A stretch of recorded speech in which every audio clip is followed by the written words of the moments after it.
अस्सलाम वालेकुम। Haider voice channel में आप सबको खुश आमदीद। आपसे गुजारिश है कि हमारे चैनल हैदर वॉइस को सब्सक्राइब कीजिए और साथ ही साथ बेल आइकॉन के बटन को दबा दीजिए ताकि हमारी नेक्स्ट वीडियो का नोटिफिकेशन आपको मिल सके। ये पुरस्रार वाकया आज से कई बरस पहले का है। रावी का इसरार है कि ये तमाम वाकयात बिल्कुल सच्चे और हकीकत पर मबनी है। आप भी उसी की जुबानी सुनिए। मेरी तालीम मुकम्मल हो गई तो मैंने टीचर बनना चाहा।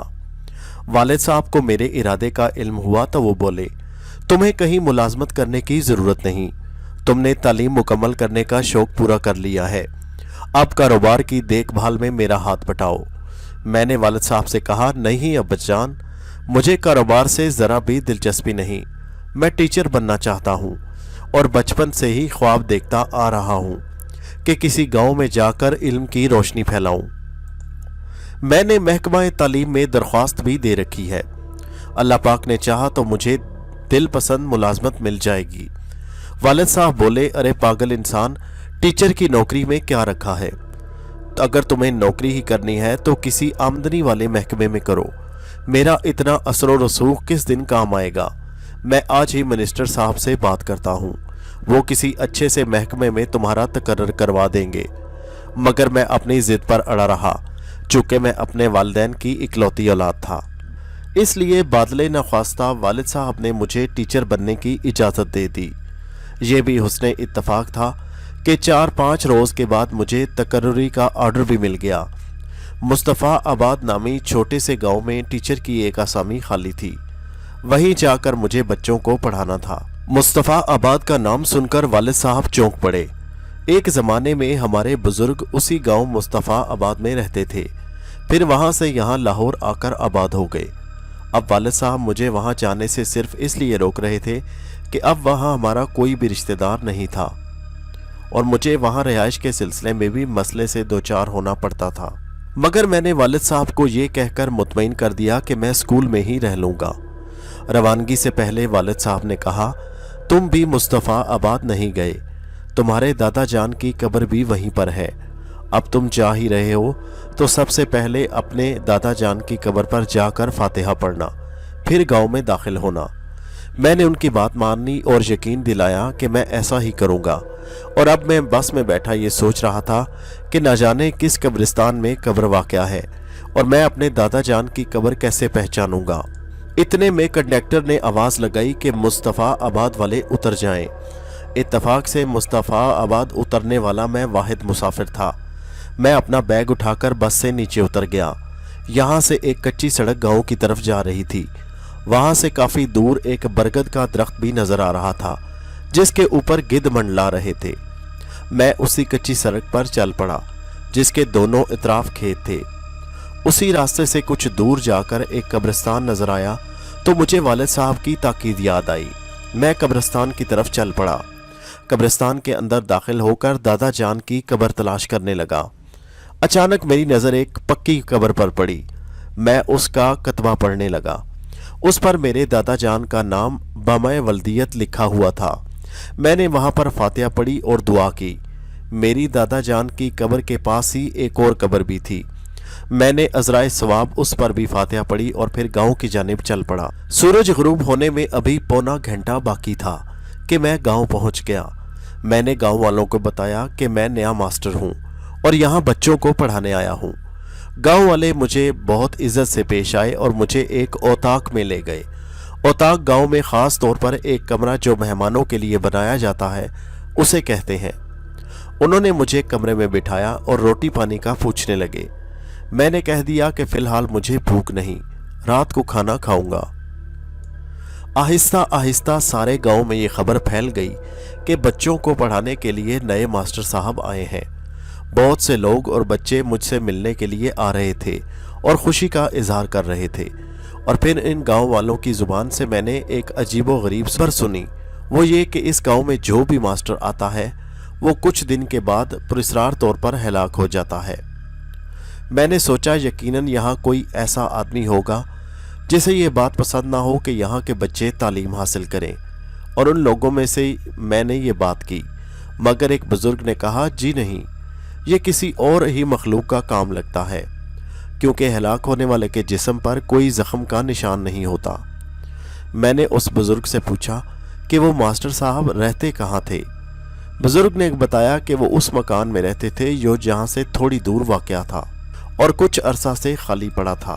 काफ़ी अरसा पहले वहाँ पर एक दिलदार नामी शख्स अपनी बीवी और बेटी के साथ रहता और अपनी ज़मीन पर खेती बाड़ी किया करता था। एक दिन उसकी बेटी ज़ोहरा करीबी जंगल में लकड़ियाँ लेने गई और जब वो काफ़ी देर तक वापस ना आई, दिलदार ज़हरा की तलाश में निकल खड़ा हुआ तो उसे जंगल के पास खेतों में अपनी बेटी की लाश मिली जो बहुत बुरी हालत में थी। दिलदार ने जब अपनी बेटी की लाश देखी तो वो सदमे से पागल हो गया। थोड़ी देर में सारे गांव वाले भी वहां पहुंच गए और फिर हम लोग ज़हरा की लाश को उठाकर उसके घर ले आए। जब ज़हरा की मां ने अपनी बेटी की लाश देखी तो वो जहां थी वहीं गिर गई और फिर उठ ना सकी। एक घर से 2 जनाजे निकले तो दिलदार जो पहले ही पागल हो चुका था उसकी हालत और भी खराब हो गई। इस वाकया के 1 हफ्ता बाद दिलदार भी इस दुनिया से चला गया और वह मकान मुकम्मल तौर पर खाली हो गया। फिर गांव वालों ने फैसला किया कि ये घर मास्टर की रिहाइश के लिए दे देते हैं, यहाँ वो आराम से रहेगा। और फिर सबसे पहले जो मास्टर आया वो बहुत शरीफ आदमी था। उसने अपने इखलाक से हर एक को अपना गर्विदा बना लिया। गांव के सब लोग उसके आराम का ख्याल रखते थे। लेकिन 1 हफ्ते के बाद उस घर से उसकी लाश मिली जो पुरस्रार तौर पर हलाक हो गया था। उसके बाद 3 मास्टर और आए, वो भी इसी घर में ठहरे और तीनों पुरस्रार तौर पर हलाक पाए गए। फिर 4 साल तक इधर कोई मास्टर नहीं आया। आज तुम आए तो हमें बहुत खुशी हुई क्योंकि हमारे बच्चों को पढ़ने का बहुत शौक है। गांव वालों की बात सुनकर मुझे बहुत हैरानी हुई। मैंने सोचा बल्कि पक्का इरादा कर लिया कि मैं इस बात का सुराग लगा कर ही रहूँगा कि उन मास्टरों को कौन हलाक कर रहा था।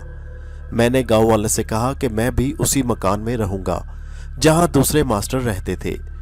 गांव वाले कहने लगे, नहीं मास्टर साहब, आप इसी कमरे में रहेंगे, ये जगह आपके लिए महफूज है और ठीक भी। वो जगह आपके लिए ठीक नहीं। मैंने कहा, मैं आज की रात यहाँ गुजारूंगा, लेकिन कल तुम लोगों मुझे मकान दिखा देना, मैं वहीं रहूँगा। वो बोले, जैसा आप चाहें। उसके बाद मैंने रात का खाना खाया और सब गांव वालों से कह दिया कि कल रात अपने बच्चों को तैयार करवाकर स्कूल भेज देना, मैं कल से ही उन्हें पढ़ाना शुरू करूंगा इंशाअल्लाह। दूसरे दिन मैं स्कूल गया। वो एक छोटा सा स्कूल था। यहाँ सिर्फ 5 कमरे थे, कुर्सियाँ और मेज़ें टूटी हुई थी।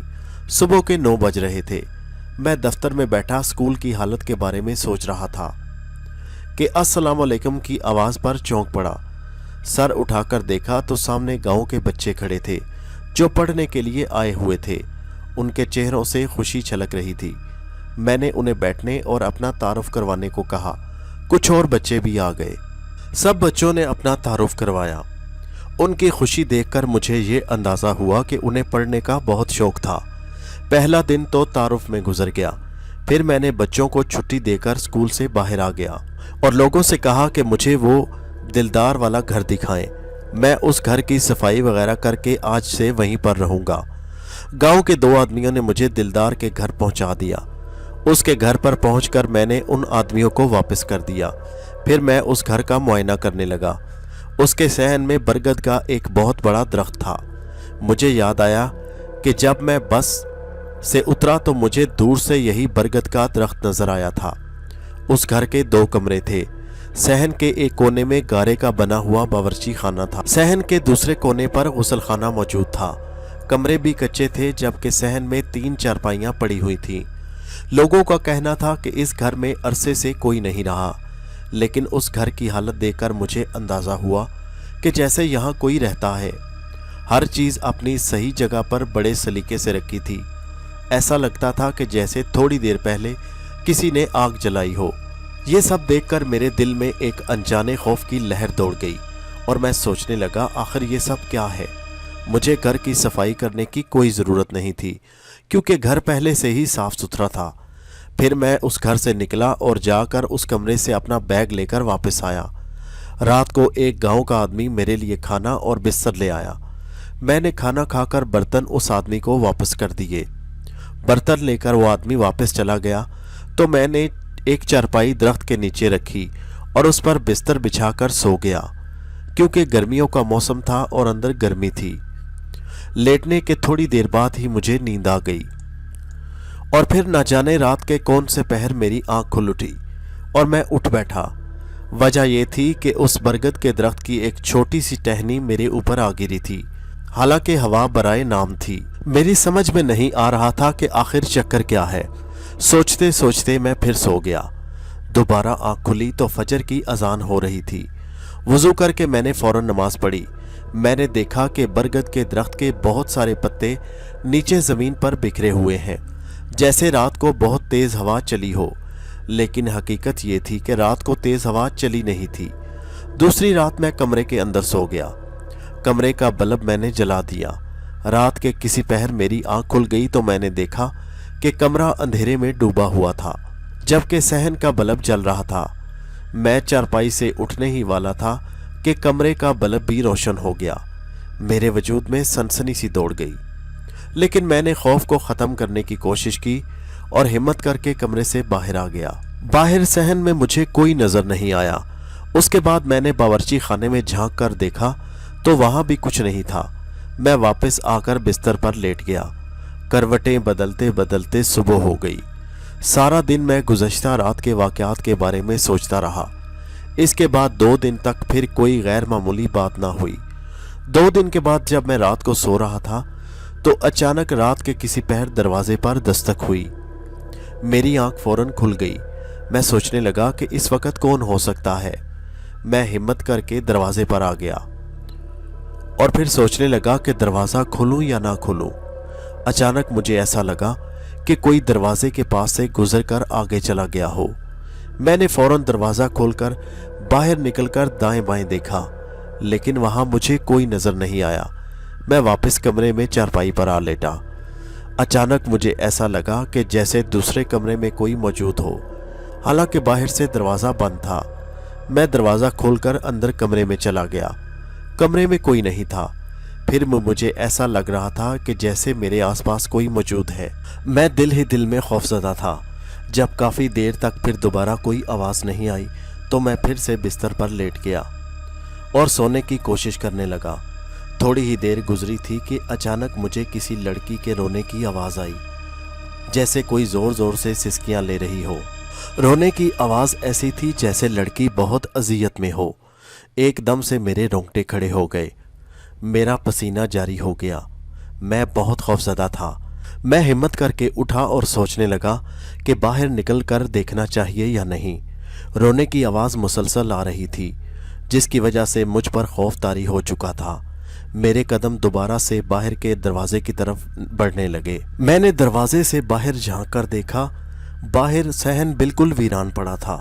सहन में कोई नहीं था। बरगद का दरख्त भी खामोश खड़ा था। मैं कुछ देर वहीं दरवाजे में खड़ा होकर सहन में झांकता रहा। जब कुछ न देखा तो फिर वापस आ गया। रोने की आवाज़ किसकी थी? कौन रो रहा था? मैं सोचने लगा, या तो ये घर आसेबज़दा है या कोई मुझे यहाँ डराने की कोशिश कर रहा है। बहुत सी ख्यालात मेरे जहन में सवार होने लगे। काफ़ी देर तक खामोशी छाई रही और फिर मैं सोने की नाकाम कोशिश करने लगा। न जाने कब मुझे नींद आ गई। सुबह उठा तो रात के इस वाक़या के बारे में सोच रहा था। 2 दिन और 2 रातों से मेरे साथ क्या खेल रचाया जा रहा था, मैं समझने से कासिर था। स्कूल में भी बेदिली के साथ बच्चों को पढ़ाता रहा। गांव के लोग 2 दिन गुजरने के बाद मेरी खैर खैरियत दरियाफ्त करते रहे और मैं सब अच्छा कहकर उन्हें टालता रहा। मैं उन्हें फ़िलहाल इन वाक़यात के बारे में नहीं बताना चाहता था। अगर ऐसा करता तो फिर मुझे वो वहाँ से उस मकान को छोड़ने का कहते, जबकि मैं इस राज पर से पर्दा उठाना चाहता था कि वो रोने की आवाज़ किसकी थी और पहले आने वाले मास्टरों को यहाँ पर किसने मारा था। अगली रात मैंने सोने से पहले हिफ्ज़े मातुकद्दम के तौर पर एक कुल्हाड़ी अपने साथ रखी। गांव के लोग मेरे बारे में फ़िक्रमंद थे, मगर मैं अपनी ज़िद पर कायम था कि मैं इस मकान में असलियत जान कर रहूँगा। मैं इस मुहिम्मे को हल करना चाहता था कि पहले बेगुनाह मास्टरों की जानें क्यों ज़ाया हुई। रात के वक्त मैं आंखें बंद करके लेट गया, लेकिन मैं सोना नहीं चाहता था। और फिर जो ही रात गहरी हुई मुझे ऐसा महसूस हुआ जैसे मेरे कमरे के दरवाजे के बाहर कोई ज़ोर ज़ोर से सांस ले रहा हो। मैं पहली बार खौफजदा हुआ और फिर साथ ही रोने की आवाज़ें आने लगीं। मैंने कुल्हाड़ी मजबूती से पकड़ ली और दबे कदमों दरवाजे की तरफ बढ़ा। दरवाज़ा आहिस्ता से खोला और बाहर देखा, मगर बाहर कुछ नहीं था। मैं सहन में आ गया। बरगद के दरख्त के नीचे नज़र पड़ी तो दिल जैसे उछलकर हलक में आ गया। दरख्त के नीचे किसी औरत का साया था जो बाल खोले घुटनों में सर दिए रो रही थी। मेरी गिरफ्त कुल्हाड़ी पर मजबूत हो गई। मैं समझ गया कि ये कोई चुड़ैल है। उसे देखकर जैसे मेरे रोंगटे खड़े हो गए थे, मगर मैंने हिम्मत की। मैं आज ही उसका किस्सा तमाम करना चाहता था। मैं उसे मारने का इरादा करके आगे बढ़ा तो मैं हैरत से आंखें मलने लगा। वहां पर कोई नहीं था। दरख्त के नीचे वाली जगह बिल्कुल खाली थी। अभी अभी मैंने वहां एक औरत का साया देखा जो अब गायब था। मैं होनकों की तरह इधर उधर देखने लगा। जब कुछ समझ नहीं आया तो वापस कमरे में आ गया और दरवाजे को कुंडी लगाकर बिस्तर पर लेट गया। दिल जोर जोर से धड़क रहा था। ये कौन थी? मैं इस बात का यकीन कर चुका था कि ये कोई चुड़ैल थी जो मुझे सता रही थी और मेरी जान के दर पे थी, मुझे मारना चाहती थी। इसी उधेड़-बुन में रात गुजर गई। सुबह आदमी नाश्ता लाया तो मैं पेदिली से नाश्ता करने लगा। नाश्ते के बाद सारा दिन बेजार गुजरा। स्कूल में भी दिल नहीं लगा। आज रात कुछ पता चलना चाहिए। मैं रात होने का बेचैनी से इंतज़ार करने लगा। रात के कोई 2 बजे का अमल होगा जब मुझे किसी के चीखने की आवाज़ें आईं। बचाओ बचाओ। किसी औरत की आवाज़ दर्द में डूबी हुई थी। मैंने कुल्हाड़ी उठाई और बाहर की तरफ दौड़ा, मगर बाहर कुछ नहीं था। मैंने हिम्मत करके और अल्लाह का नाम लेकर ज़ोरदार आवाज़ में पूछा, कौन हो तुम और क्या चाहते हो? तुम जो कोई भी हो मेरे सामने आओ। मैं जानता हूँ कि तुम एक चुड़ैल हो या बदरू हो। तुमने ये क्या ड्रामा रचा रखा है? थोड़ी देर के बाद मेरे सामने एक धुआं सा लहराया और फिर आवाज़ आई, मैं ज़हरा हूँ, दिलदार की बेटी। ये सुनकर मेरे दिल में खौफ की लहर उठी और मेरे दिल की धड़कन तेज हो गई। वो बोली, मैं चाहती हूँ कि यहाँ कोई मास्टर ना आए। जो भी मास्टर आएगा मैं उसे ख़त्म कर दूंगी। मेरे सामने वो सफ़ेद साया लहरा रहा था और मेरे दिल की धड़कनें खौफ की शिद्दत से फटने को थीं। मैंने हिम्मत करके उस लड़की से पूछा, तुमने मास्टरों को हलाक किया है, लेकिन क्यों? उस लड़की ने कहा, तुम जानना चाहते हो तो फिर सुनो। मैं यहाँ इस घर में अपने माँ बाप के साथ रहती थी। एक दिन हमारे गांव में एक मास्टर आया जिसका नाम परवेज़ था, जो शक्ल सूरत से निहायत शरीफ और बाइखलाक लगता था, मगर अंदर से उतना ही बदनीयत था जिसका गांव वालों को इल्म नहीं था। मैं अपने बाप के साथ जंगल से लकड़ियां लेने जाती। एक रोज़ मेरे बाप की तबीयत ठीक नहीं थी, लिहाजा मुझे अकेले जाना पड़ा। मैंने जंगल से लकड़ियां इकट्ठी करके गट्ठा बनाया और बड़ी मुश्किल से उठाकर सर पर रखा और फिर घर की जानिब चल पड़ी। अभी मैं कुछ ही दूर गई होंगी कि मेरे सर से वो लकड़ियों का गट्ठा गिर गया। मैंने उसे बांधकर दोबारा उठाना चाहा, लेकिन दोबारा उठा ना सकी। वो बहुत भारी था। मैंने इधर उधर देखना शुरू कर दिया कि कोई आ रहा हो तो उसकी मदद हासिल करूं और वो गट्ठा उठवा दे। इतने में मैंने देखा कि एक आदमी उसी तरफ आ रहा था। वो करीब पहुंचा तो मैंने उसे पहचान लिया। वो हमारे गांव का स्कूल मास्टर परवेज़ था। उसने जंगल में मुझे अकेला देखा तो उसकी नीयत बदल गई और उसके दिल में छुपी खबासत जाहिर हो गई। वो मेरी मदद करने के बजाय मुझसे छेड़खानी पर उतर आया। वो मुझसे बदतमीजी करने लगा तो मैंने उसे जोरदार थप्पड़ दे मारा। वो गुस्से से तिलमिला उठा। उसने मुझे पकड़ लिया और मैं आखिर औरत थी, क्या करती, उसके सामने बेबस हो गई। और फिर वो कुछ हो गया जो नहीं होना चाहिए था। इसके बाद उसने मेरा गला घोंट कर मुझे मार डाला। गांव वालों को पता न चल सका कि मेरे साथ क्या जुल्म हुआ है। इसी गम में मेरे माँ बाप भी चल बसे और हमारा घर वीरान हो गया। फिर मास्टर परवेज़ जब मेरे घर में रहने लगा तो मेरे इंतकाम की आग मज़ीद तेज़ हो गई। मेरी रूह भटक रही थी और मैं इंतकाम लेना चाहती थी। जब मुझे पता चला कि मेरे माँ बाप के मरने के बाद ये घर भी मास्टर को दे दिया गया तो मुझे गांव वालों पर बहुत गुस्सा आया। फिर जब मास्टर परवेज मेरे घर में रहने लगा तो मेरे इंतकाम की आग मज़ीद तेज़ हो गई और मैंने इंतकाम की आग बुझाने वहां पहुंच गई और उसे निहायत बेदर्दी से हलाक कर दिया। फिर मैंने अपने ही घर में बसेरा कर लिया। मेरी रूह यहाँ भटकने लगी। इसके बाद एक और मास्टर कदीर आ गया और वो भी इस घर में रहने लगा। मुझे अंदेशा था कि ये भी गांव की किसी मासूम लड़की को तंग न करे, इसलिए मैंने उसे भी अपने इंतकाम का निशाना बनाया। इसके बाद 2 और मास्टर आए, उनको भी मैंने इंतकाम की आग में जला दिया। पता नहीं क्यों मेरे अंदर की आग बुझ नहीं रही। शायद उसकी वजह यह है कि मुझे किसी भी शहर के आदमी पर भरोसा नहीं। मैं तो मर चुकी हूँ, मगर मुझे दूसरी लड़की का मजाक होते नहीं देख सकती। ये कहकर जहरा दर्द भरी सिसकियाँ लेने लगी। मेरी समझ में नहीं आ रहा था कि मैं क्या कहूँ। बहरहाल मैंने अपना एतमाद बहाल कर लिया था।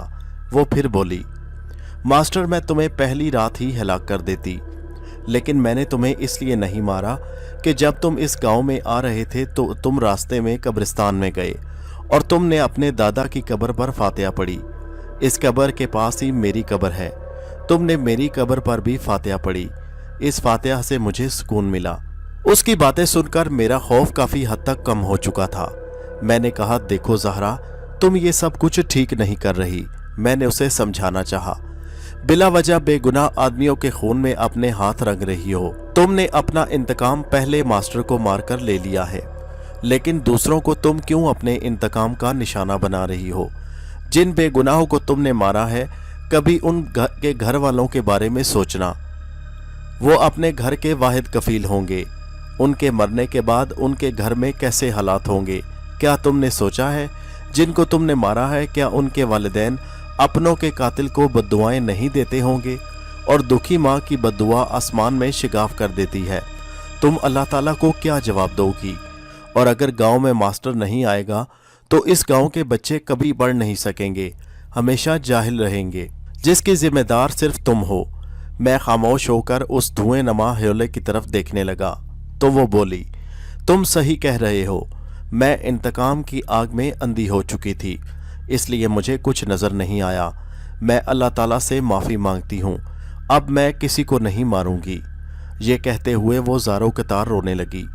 मैंने उससे कहा, अच्छा हुआ कि तुम्हें अपनी गलती का एहसास हो गया। मेरी दुआ है कि अल्लाह ताला तुम्हें माफ़ कर दे और तुम्हारी रूह को सुकून दे।